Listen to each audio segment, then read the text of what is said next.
Cipher में मुबैना तौर पर रद्दबदल के इंतजाम में तहरीक इंसाफ के चेयरमैन और दीगर के खिलाफ इंदराज मुकदमा की दरख्वास्त पर समाअत। लाहौर सेशन कोर्ट ने आधा समाअत पर FIA से जवाब भी तलब कर लिया।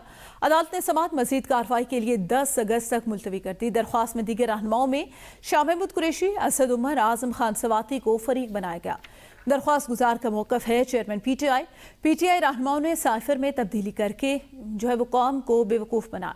असद शाह से मजीद जानते हैं। जी असद, बताएगा साइफर में मुबैना तौर पर रद्दोमल के इल्ज़ाम की केस की समाअत के हवाले से।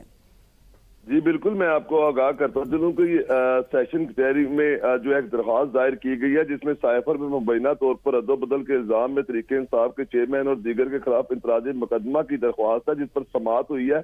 अदालत ने आइंदा समाअत पर FIA से जवाब तलब कर लिया है।